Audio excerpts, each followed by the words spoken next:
Mula San Pedro nga ay biglang nagpunta kami dito bandang GMA Cavite. Para nga ni magbanding kasama ng mga kapatid ko habang wala pang beach na nakukulayan. Makukulayan kaya? Pag mag-iinom na lang eh.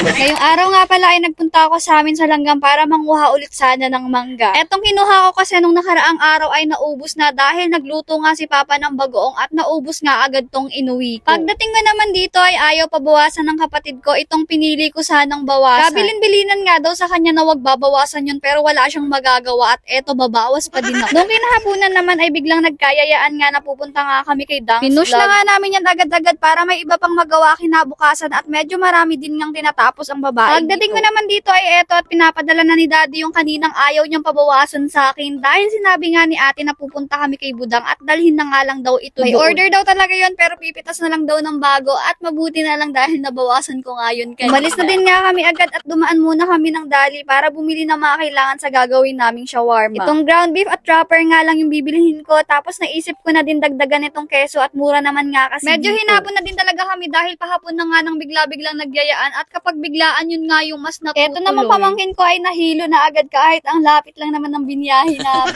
Hindi namin naisama yung dalawang bata at nung paalis na nga ay tinoyo yung isa. Kaya etong si Tayang maliit lang yung kasama namin. Kakauwi nga lang din ito nung dumating kami at pagdating nga namin ay inasikaso na namin agad itong lulutuin para makakain na muna. At habang naghihiwa nga yan siya ay sinabi ko nga na may titiktokin kami mamaya dahil tamang-tama nga at kumpleto at marami kami. Wala naman silang magawa at napilitan na lang magsi-oo dahil kinulit ko talaga yan sila mula kanina pa talaga habang bumabiyahe. Inumpisahan na nga muna namin itong pagluluto at para mabilis nga ay sabi ko siya ang mag-intindi ng shawarma at ako naman yung sa tinola dahil dalawa naman yung pwedeng pagsalangan. Medyo nararamihan ako dito sa sayoteng hinihiwa ko pero sabi naman ni Budang ay okay lang daw yon dahil mura daw ang kilo. Halos sabay naman ngang natapos itong niluluto namin at inuna ko naman kainin muna tong shawarma dahil kung alam nyo lang ay masarap magtimpla si Dang's Vlog nito. Content nga din yan siya at isearch nyo nga lang itong Dang's Vlog para ma-follow nyo din siya. Pagkatapos namang magsikain may sariling banding na sila doon habang ako eto at nakaisip naman na i-content sa banyo. Natatawa na lang sila sa akin dyan sa labas at bakit daw nga pati sa banyo ay dala-dala ko yung tripod. Hindi ko pa nga sinasabi na nagko-content nga ako. Bahala kayo dyan, panoorin nyo na. Katagalan naman eto at nagkakasarapan na sila ng banding. It's my time to shine na nga para yayain silang mag-TikTok. Time to shine yarn. Pero sabay-sabay ha? Paano kuya? Dapat sabay-sabay. Yan! Ang hirap pag mag-iinom na lang eh. Pagugot. Tapos? Okay, nakailang rehearse na nga yung ginawa namin yan at tuwang-tuwa na lang kami sa pinaggagawa namin. Kaya pagkatapos ng ilang take nga ay napagod na sila kaya eto na lang yung nabuo namin.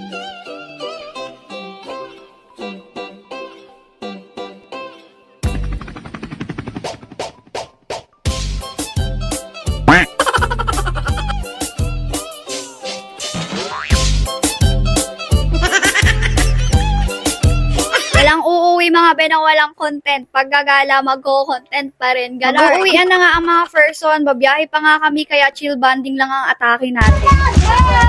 Uuwi na kami, guys. Tama ko sa vlog! Tama ko sa vlog! What's up, vlog? What's up, vlog? Mag-uuwian na nga dapat pero bigla nga nagyaya sila ng lomi. At sino ba naman kami para tumanggi mga ilang minuto nga lang yan mula sa kanila at maya-maya lang ay nandito na pala kami sa bulihan. At naalala ko nga na dito din kami kumakain noong nakatira ako malapit dito. Askam ako ng libre ni Gersan.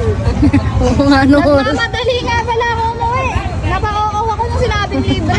Wala talagang nakakatanggi sa libre pero di ka naman magsisisi kasi ang dami palang pagpipilian ng mga pagkain dito. Mabilis din nga silang mag-serve at ang dami din ng serving nila. Hindi ko nga lang alam kung magkano yan basta 3 ganyan yung in-order nila. Tapos nga ay may mga lalagyan dito kaya pwedeng hatiin kung marami kayo. Sa totoo nga lang akala ko ay masyadong marami at hindi kayang ubusin pero nakailang balik nga yan sila ng kuha dyan dahil masarap pala ang lomi nila. At kahit ito kang si Tayang maliit ay panay-panay ang kain at talagang inubos niya yung kinuha niya sa lalagyan niya.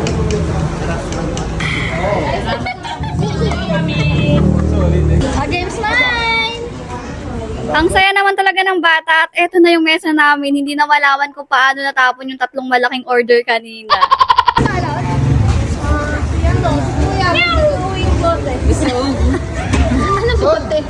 Si baby lang ko to. Wala yung lomi na si Bat. Nagbaka sakali lang naman ako na baka may na-take out pa sila, pero nasibak naman pala talaga. Grabe, mukhang mapapabalik kami dito ah.